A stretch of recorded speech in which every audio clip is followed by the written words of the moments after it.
오늘 말씀은 로마서 8장 3절부터 4절까지의 말씀입니다.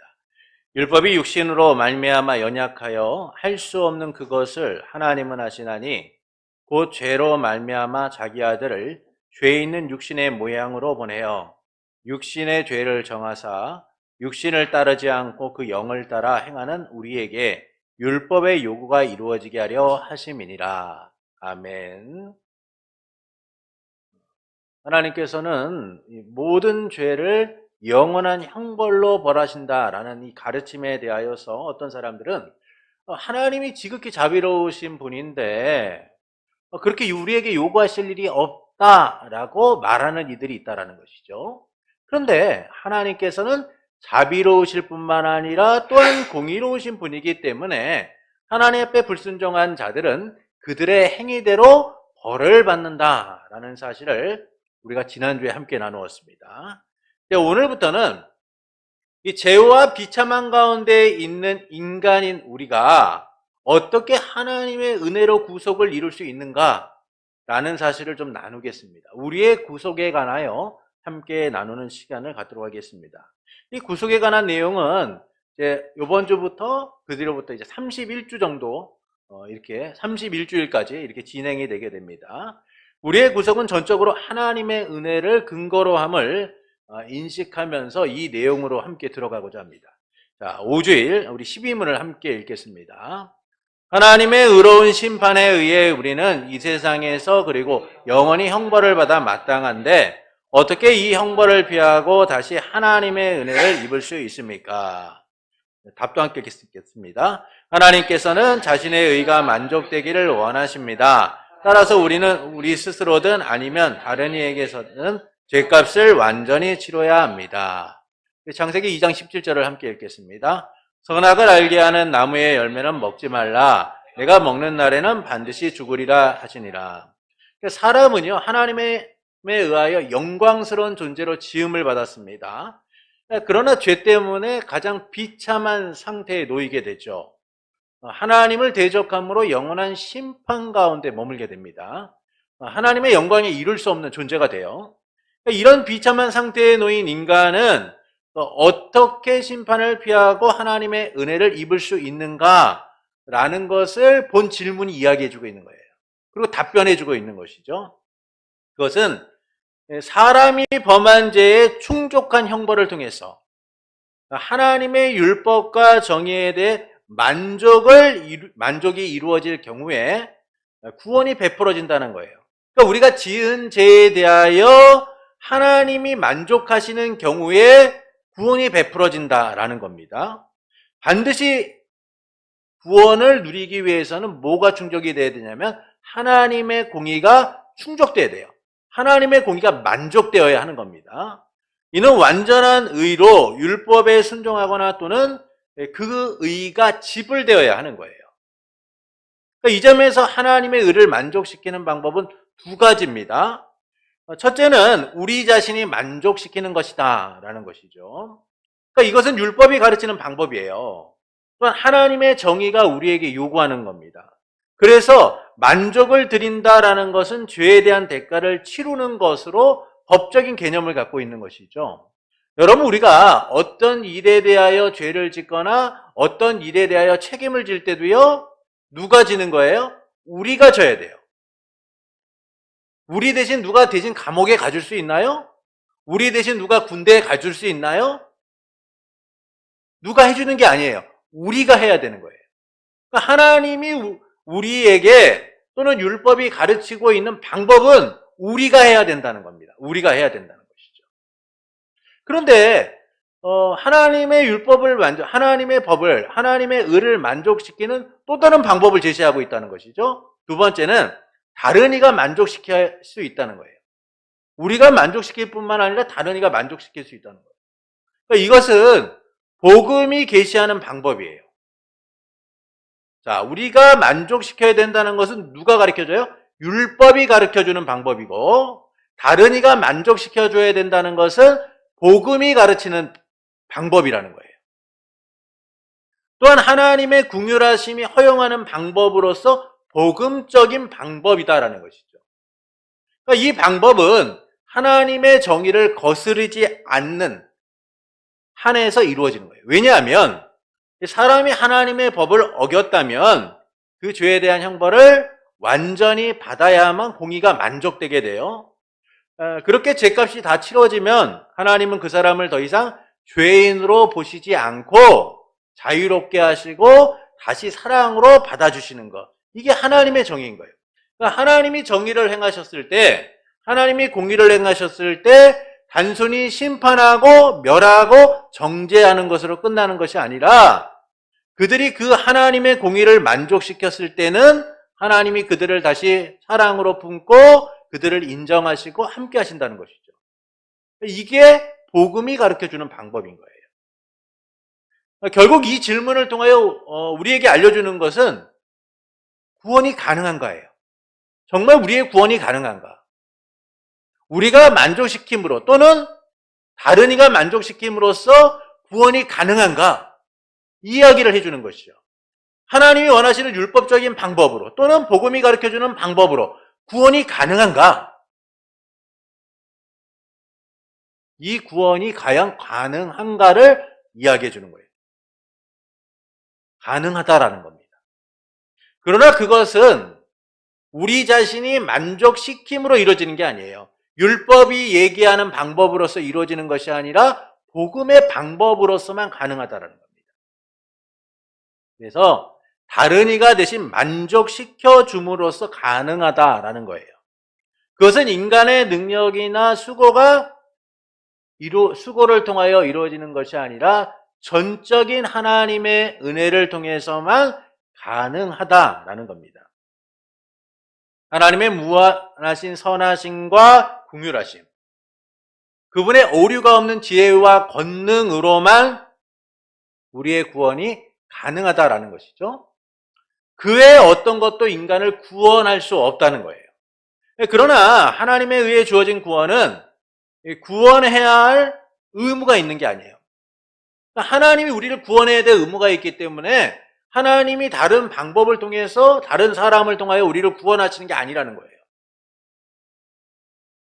모든 사람을 죽음 가운데 내버려두고 구원하시지 않아도 우리는 따질 수가 없는 거예요. 하나님 왜 우리를 구원하지 않으세요? 아니 누구나 죄를 질 수 있죠. 남들도 용서하는데 한 번쯤 용서해 주시면 어때요? 우리가 그렇게 말할 수 없다는 거예요. 왜냐하면 구원해 주는 것은 하나님의 의무가 아니에요.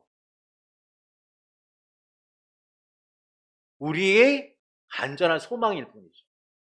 그럼에도 불구하고 하나님이 우리를 구원하셨다는 거예요. 그분이 긍휼의 여기심과 사랑으로 가장 자비로우실 뿐만 아니라 가장 공의로우신 그분이 그분의 긍휼하심으로 우리를 사랑으로 우리를 구원하시기로 하셨다라는 겁니다.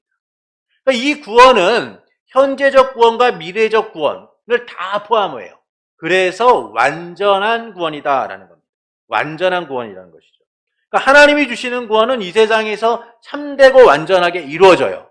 그리고 이 구원은 미래적으로는 극치를 이루고 완성됨을 이뤄서 우리의 구원을 풍성히 누리도록 만든다는 겁니다. 그래서 완성될 하나님의 나라에서는 구원이 완전히 완성되어 더없이 완전해짐을 누리는 거예요. 그러니까 우리는 이미 완성된 구원을 누려요. 그런데 하나님의 나라에서는, 우리에게 임한 하나님의 나라에서는 무엇을 누리냐? 그 완성된 구원의 극치를 누리는 거예요. 완성된 구원의 풍요를 누리는 거예요. 완성된 구원의 모든 것을 우리가 누릴 수 있는 거예요. 우리가 지금 이 땅에서는 구원이 완성됨을 누리고 살지만 여전히 그 완성된 구원을 누리고 살지만 그러나 제대로 못 누리고 살잖아요. 그런데 우리의 미래에는 하나님의 나라가, 예수 그리스도가 이 땅에 오실 때는 우리의 완성된 구원이 어떤 것인가를 제대로 누릴 수 있게 된다라는 겁니다. 그래서 이 구원은 현재적이고 미래적일 뿐만 아니라 완전하다라는 것이죠. 우리 13문을 보시겠습니다. 13문 함께 읽겠습니다. 우리가 스스로 하나님의 의를 만족시킬 수 있습니까? 결코 그렇지 않습니다. 오히려 우리는 날마다 우리의 죄책을 증가시킬 뿐입니다. 마태복음 6장 12절을 함께 읽겠습니다. 우리가 우리에게 죄 지은 자를 사하여 준 것 같이 우리의 죄를 사하여 주옵시고. 하나님의 의를 만족시키는 방법이 두 가지 있다라고 말씀드렸죠. 첫째는 우리 스스로, 두 번째는 다른 일을 통하여 하나님의 의를 만족시킬 수 있어요. 그런데 우리는 정말 하나님의 의를 만족시킬 수 있는가라는 부분을 이야기해 주는 거예요. 사람은요, 절대 하나님의 의를 만족시킬 수 없다는 거예요.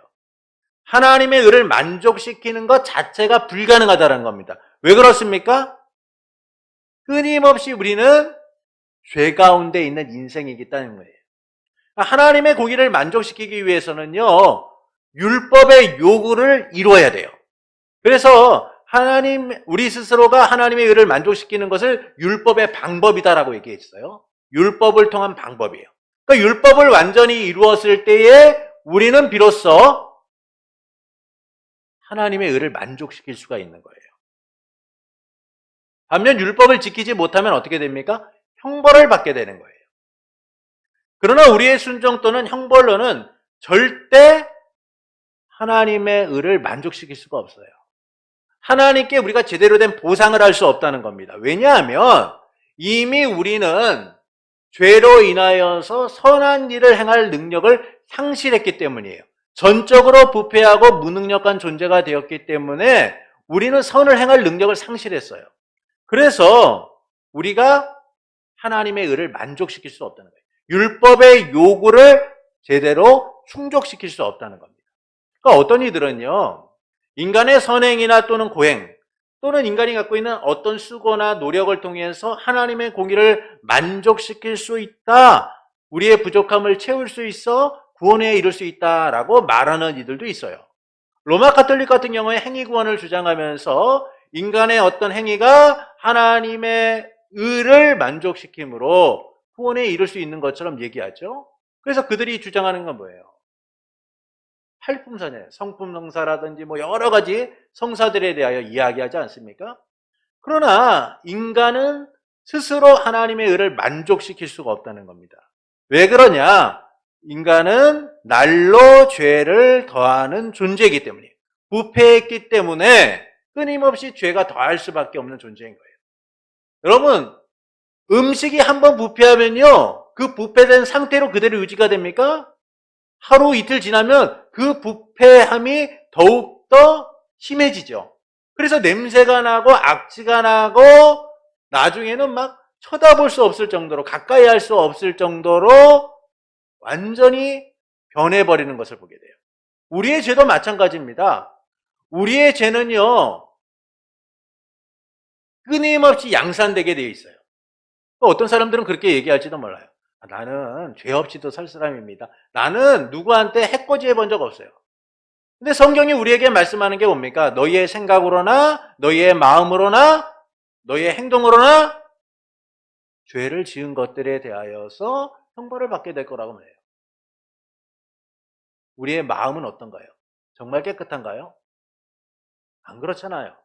누군가를 미워하는 마음도 있고요. 누군가에 대하여 함부로 얘기는 하지 않지만 마음에 스스로 누군가를 욕하는 마음도 있고, 우리의 생각도 그렇잖아요.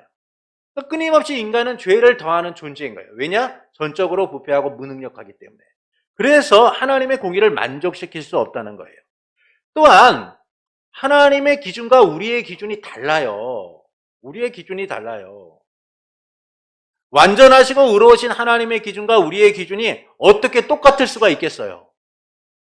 여러분, 부모가 자식들에게 공부하라 라고 할 때 부모의 기준과 자녀가 생각하는 기준과 같을까요? 달라요. 부모는 자녀가 그 의자에 앉아서 열심히 온 힘을 다해서 공부하길 원해요. 그런데 자녀들은 어떻습니까? 의자에 앉아서 1시간 정도 막 있다가 나와요. 그래 놓고 막 공부했어? 그러면 공부했어요. 나 열심히 했는데 왜 그래요? 이러잖아요. 기준이 다른 거예요. 여러분, 세상의 기준도 다르고 인간의 기준도 다 달라요. 그런데 하나님과 우리의 기준이 똑같을 수 있나요? 그렇지 않아요. 그래서 우리가 하나님의 기준, 하나님이 원하시는 그 공의를 채우는 일들이 불가능하다는 거예요. 질적으로나 양적으로나 하나님의 공의를 만족시킬 수가 없어요. 그래서 우리가 아무리 선을 행해도요, 하나님이 원하시는 의무를 제대로 행하지 못하게 되는 거예요. 하나님이 원하시는 율법의 요구를 충족시킬 수가 없는 겁니다. 죄가 더할 뿐만 아니라 우리는 무능력한 존재이기 때문이에요. 우리의 의는 현재나 미래 하나님에게서 아무것도 받아낼 게 없어요. 아무것도 받아낼 게 없어요. 여러분, 우리의 신앙이 하나님으로부터 막 열심을 내고 해서 하나님께 뭔가 받을 수 있는 존재입니까? 그렇지 않아요. 하나님이 구원해 하신 은혜로 우리가 살아가는 거죠. 우리는 감히 하나님 내가 얼마나 열심히 살았는 줄 아십니까? 얼마나 믿음이 좋은 줄 아십니까? 라고 함부로 얘기할 수가 없어요. 여러분, 욥기서에 보면 욥이요, 질병으로 인하여서 고통당하니까 친구들이 와서 얘기하자. 너 왜 이렇게 아픈 줄 알아? 죄 때문이야. 그러니까 욥이 막 한탄을 하며 얘기하잖아요. 야, 내가 어떤 사람인 줄 알아? 난 나름대로 열심히 살았던 사람이야. 신앙 지켰던 사람이야. 의로운 사람이야. 나의 행위를 하나님이 아실 정도야. 하나님이 인정하실 정도야. 라고 얘기하잖아요. 근데 하나님이 뭐라고 말씀하세요? 그거 너 착각이다 라는 거예요. 그건 너의 착각이지. 네가 나에게 무엇을 자랑할 수 있겠느냐라는 것이죠. 그래서 욥이 나중에 고백하잖아요. 하나님, 내가 듣기만 하고 그랬던 사람인데 이제 하나님을 보았으니 내가 얼마나 무지하고 어리석은 자인지 깨달았습니다라고 고백을 하죠. 여러분, 우리가 하나님 앞에 우리의 행위나 우리의 어떤 것들이 하나님으로부터 보상을 받는다, 하나님으로부터 어떤 대가를 받는다, 이건 불가능한 거예요. 왜냐하면 날마다 우리는 빚이 늘어가는 존재이기 때문이에요. 빚이 늘어가는 존재. 아무리 하나님의 빚을 갚으려고 해도요, 그 빚을 갚을 수가 없는 거예요. 여러분에게 100억, 200억짜리 빚이 있다고 생각해 보십시오. 여러분, 갚을 수 있습니까? 정말 열심히 살아도 100억, 200억 못 갚아요, 우리는. 네. 평생 만질 수나 있을지 모르죠. 못 갚아요. 그런데 그 빚을 갖다가 매일같이 우리가 갚는다고 노력을 해보시죠. 갚을 수 있나요? 매일 늘어나는 빚을 보면서 한탄하고 절망하고, 아유, 나 이렇게 살아서 어떡하지? 이런 생각밖에 안 들잖아요. 여러분, 우리가 살아가면서 아무리 수고와 노력을 기울여도 우리의 의로서는 하나님의 의를 만족시킬 수 없는 이유가 여기 있는 거예요. 하나님의 크신 은혜에 비교할 때 우리의 죄의 빚은 날로 더해져 가기 때문인 겁니다. 마치 빚진 자가 과거의 진 빚에다 계속 새로운 빚을 늘어나는 것처럼 오늘 우리는 그렇게 죄의 빚을 더하며 살아갈 뿐인 거예요. 그래서 인간은 전적으로 부패하고 끊임없이 죄를 더하는 존재이기 때문에 하나님의 의를 만족시킬 수도 없고 죄에 대한 보상을 절대로 할 수 없다라는 겁니다. 그리고 13문을 우리가 좀 보겠습니다. 그러면 우리가 우리 스스로의 의를 하나님의 의를 만족시킬 수 없다면 다른 누군가는 만족시킬 수 있느냐? 13문은 이렇게 얘기해요. 함께 읽겠습니다. 어떠한 피조물이라도 단지 피조물로서 우리를 대신하여 하나님의 의를 만족시킬 수가 있습니까? 하나도 없습니다. 첫째, 하나님께서는 인간의 죄책 때문에 다른 피조물을 형벌하시기를 원치 않으십니다. 어떠한 피조물이라도 단지 피조물로서는 죄에 대한 하나님의 영원한 진노의 짐을 다른 피조물을 거기에서 구원할 수도 없습니다. 어떠한 피조물도 하나님의 의를 대신할 수 없다는 거예요. 여기서 우리가 고민이 생기죠. 아니, 하나님의 의를 만족시키는 방법은 우리 스스로 만족시키거나 다른 일을 통하여 만족시킬 수 있다라고 하셨는데, 그러면 다른 피조물은 만족시킬 수 없다면 누가 우리를 대신해서 하나님의 의를 만족시킬 수 있는가라는 생각을 하게 되는 거예요. 그래서 이 14문은 우리에게 한 걸음 더 나아가, 그렇다면 누가 우리의 를 대신해서 하나님의 의를 만족시킬 수 있는가라는 부분으로 나아가게 되는 겁니다. 그 전에 어떤 피조물도 하나님의 의를 만족시킬 수 없다라는 내용을 좀 살펴봐야죠. 하나님의 공의를 만족시킬 사람이나 피조물은 없습니다. 이에 대해서 어떤 이들은 구약의 제사를 통하여서, 희생제사를 통하여서 인간의 죄에 대하여 하나님이 일시적이지만 용서해 주시지 않았느냐 라고 말하는 이들도 있어요. 왜냐하면 양을 잡아서 또는 비둘기나 뭐 이런 것들을 잡아가지고 하나님 희생제사를 드렸을 때 하나님이 일시적으로라도 그들을 거룩하게 하셨잖아요. 그러나 희생제사는 죄에 대한 심판을 만족시키는 완전한 제도가 아니라 일시적인 제도일 뿐이라는 거예요. 그것은 하나님이 인간의 생명을 취하여서 심판하시지 않기 위하여 은혜를 베푸신 것이지, 그것이 다른 피조물들이 인간의 죄에 대하여 어떤 대가를 지불하고 그 일을 행할 수 있는 자격이 있다라고 말하는 게 아니에요. 하나님이 그것을 가능하도록 만드신 것 뿐이지 그것 때는 아무런 능력도 없다라는 것이죠. 그래서 구약의 희생제사는 완전한 것이 아니라 일시적인 것이다라는 겁니다. 또한 어떤 사람이 누군가의 죄를 대신 감당하려고 할 때 먼저 자신의 죄를 감당해야 된다는 거예요. 먼저 자신의 죄를 감당해야 된다는 겁니다. 사람들은 자기 자신의 죄로 인하여 자기뿐만 아니라 다른 사람의 죄를 위해서도 하나님의 공의를 만족시킬 수 없기 때문이에요. 여러분, 교도소 안에요, 사형자들이 다 모여 있었어요. 사형수들이 다 모여 있는데 얘기하는 거죠. 야, 너 어떻게 해다 이렇게 사형수가 됐어? 서로 얘기를 하다 보니까 딱 한 거예요. 그래서 대신 내가 너 대신 죽어줄게. 누군가가 그렇게 얘기했어요. 그러면 그 사람들이 뭐라 그러겠습니까? 야, 너는 너 때문에, 네 죄 때문에 죽는데 네가 날 위해 뭘 할 수 있어? 이렇게 얘기하지 않겠어요?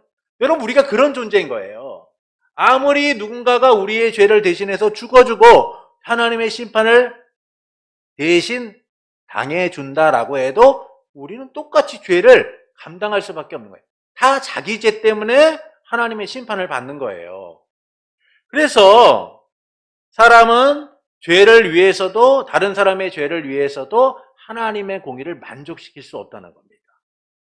그리고 하나님의 진노는 사람이 감히 감당할 수조차 없다라는 것이죠. 그래서 하나님의 의는 어떤 피조물도, 사람뿐만 아니라 어떤 피조물도 만족시킬 수가 없는 거예요.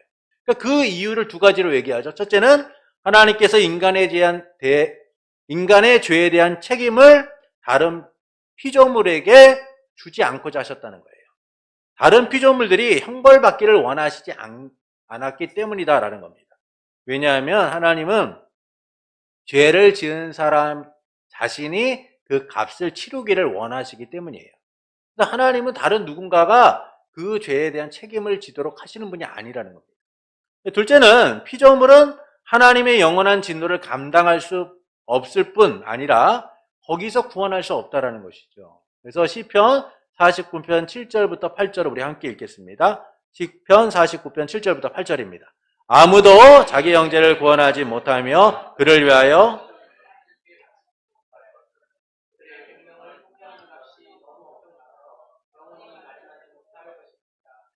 다른 누군가도 다른 사람을 위하여서 대신 그 값을 갚아줄 수 없다는 거예요. 왜냐하면 너무나 엄청나기 때문에, 그 값이 너무나 엄청나기 때문에 함부로 그 일을 행할 수 없다라는 겁니다.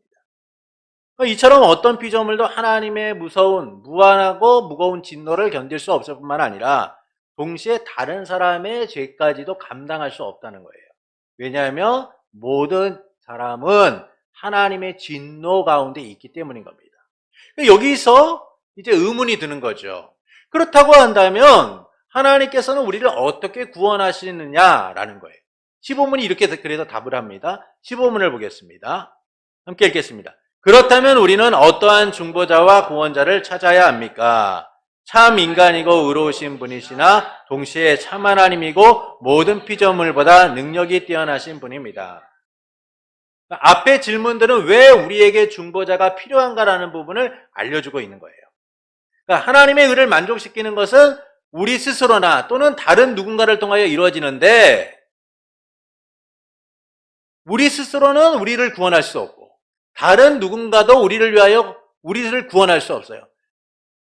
어떤 피조물도 우리를 구원할 수 없다는 겁니다. 그래서 하나님이 다른 누군가를 통하여 구원하시고자 우리에게 허락하신 중보자, 구원자가 있다라는 사실을 알려주고 있는 거예요. 왜 우리에게 중보자와 구원자가 필요한가를 알려주는 것이죠.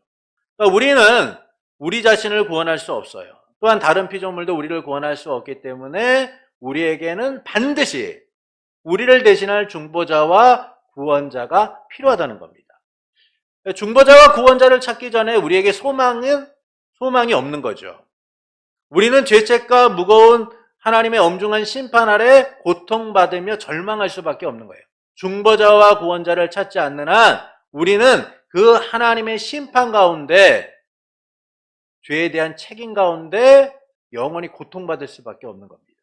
그래서 우리를 위해 하나님의 의를 만족시켜 주실 중보자와 구원자가 절대적으로 필요하다라는 거예요. 그럼 이 중보자와 구원자의 조건은 무엇이냐라는 것이죠. 이 부분은 이제 우리가 다음 주에 좀 더 구체적으로 나누게 될 겁니다. 그래서 좀 간략하게 나누도록 하겠습니다. 중보자는 하나님과 사람 사이에 화해를 이루어줄 수 있는 유일한 분이신 거죠. 첫째는 참 인간이고 의로운 분이어야 된다라는 겁니다. 그러니까 중보자에게 요구되는 것은 진정한 사람이어야 된다는 거예요. 참 사람이어야 된다는 것이죠. 몸과 영혼을 가진 참 사람이어야 한다는 거예요. 또한 의로운 사람이어야 된다라는 겁니다. 그러니까 어떤 죄도 없이 하나님의 율법을 완전하게 지킬 수 있어야 된다는 거예요. 그래야지만 자기의 의로서 하나님의 공의를 만족시킬 수 있기 때문인 거예요. 그래서 참 사람이시고 의로운 분이셔야 된다라는 겁니다. 둘째는 동시에 하나님이어야 된다라는 겁니다. 그러니까 인간인 동시에 또한 하나님이셔야 돼요. 구원자는 피조물이 될 수 없어요. 또 하나님이신 분도 될 수가 없는 거예요. 왜냐하면 하나님이 아니라 그 죄를 누가 범했기 때문이에요? 사람이 범했기 때문이에요. 그래서 하나님만으로는 될 수 없는 거예요. 또 사람으로만 될 수 없는 겁니다. 중보자는 사람의 죄를 위해서 고난당하고 죽어야 하기 때문에 참 사람일 뿐만 아니라 참 하나님이신 거예요. 하나님 자신은 고난을 당할 수도 없고 죽을 수도 없기 때문이죠. 그렇기 때문에 중보자는 하나님이실 뿐만 아니라 사람이셔야 되는 거예요. 그래서 왜 하나님이셔야 되냐? 첫째는 죄를 사람이 지었기 때문이고, 둘째는 하나님은 인간처럼 고통당하거나 죽으실 수 없기 때문이에요. 어릴 적에 아이들이 아빠하고 막 권투를 합니다. 네. 근데 애가 막 휘둘러도 아빠가 아파하나요? 안 아파요. 아무리 애가 때려도 안 아픕니다. 네. 여러분, 인간이 하나님에게 어떤 고통을 주고 어떤 일을 행해도 하나님은 그것이 아무런 감각도 못 느끼시는 거예요. 그런데 그 하나님께서 우리를 위하여 죄의 형벌을 당하신다? 그건 있을 수 없다는 거예요. 그래서 온전히 고난을 당하고 온전히 우리를 위하여 그 심판을 당하실 참사람, 그분이 우리에게 필요하고 또한 그 일을 완전하게 감당하실 하나님이신 그분이 필요하다라는 사실을 우리에게 알려주는 거예요. 그래서 참 하나님이실 뿐만 아니라 참 사람이어야 된다라는 겁니다. 그래야지만 하나님의 의를 만족시킬 수 있다는 것이죠. 세 번째는 모든 피조물보다 뛰어나셔야 된다는 거예요. 이게 참 하나님이셔야 되는 이유인 거예요. 피조물과는 전혀 다른 무한하고 영원하신 존재이고 능력면에서 탁월하신 분이어야만 한다는 겁니다. 전능하신 분이어야 돼요. 못하실 것이 없는 분. 그래야지만 우리를 위하여 죽으시고 우리를 살리실 수 있는 거죠. 근데 우리를 위하여 죽으셨는데 부활하시지도 못하고, 우리를 위해 죽으셨는데 우리 또한 살리지도 못하고, 그렇다면 이것이 무슨 의미가 있느냐라는 거예요. 그래서 참 하나님이신데 능력이 뛰어나셔야 된다는 거예요. 전능하셔야 된다는 것이죠. 또한 전지하셔야 돼요. 모든 것을 아셔야 돼요. 모든 것을 아시는 분이어야만 가능하다라는 겁니다. 무소부재하셔야 돼요. 어디나 계시는 분이어야 된다라는 거예요. 그래서 주님께서 뭐라고 말씀합니까? 내가 너희와 항상 함께 있을 것이다 라고 얘기하죠. 그러니까 이처럼 우리의 중보자 구원자는 참 인간이고 의로우신 분이어야 돼요. 동시에 참 하나님으로서 모든 피조물보다 능력이 뛰어나신 분이어야 된다라는 겁니다.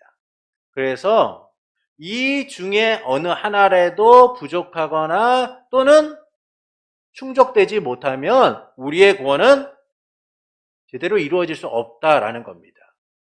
그분이 참 하나님이시기 때문에, 또한 참 사람이시기 때문에 우리를 위하여 십자가에 죽으시고 부활하심이 세대를 거쳐 시대를 거쳐 여전히 우리에게 그리스도의 의가 전가되어 거룩한 하나님의 백성으로 살아가도록 만들었기 때문이죠. 하나님의 구원의 은혜를 우리가 현재뿐만 아니라 미래에 완전히 누릴 수 있기 때문인 거예요. 그래서 참 하나님이실 뿐만 아니라 참 인간이셔야 된다라는 겁니다. 여기서 우리는 결국 중보자이시고 구원자가 얼마나 우리에게 필요한가라는 사실을 다시금 생각하게 되는 거예요. 그래서 인간이 행위로서 구원을 이룰 수 있다라고 말하는, 여러분, 거짓되고 잘못된 복음, 잘못된 말씀을 따라가는 일을 우리가 주의해야 됩니다. 여러분, 우리는 오직 은혜로서만 구원을 받을 수 있는 거예요. 우리가 살아가는 모습을 보십시오. 우리의 신앙을 보세요. 끊임없이 하나님이 원하시는 대로, 하나님이 기뻐하시는 대로 살아가고 있느냐? 그렇지 못해요. 오늘은 주님을 잘 믿고 따르는 것 같지만 또 다른 날 보면 너무나 게으르고 나태하기도 하고요. 때로는 하나님의 말씀과 다른 길을 따라가기도 하고 내 욕심과 욕망을 따라가기도 하죠. 그럼에도 불구하고 하나님은 예수 그리스도의 죽으심과 부활을 통하여 우리를 구원하셔서 여전히 그 구원의 은혜를 누리며 살아가도록 만드시는 거예요.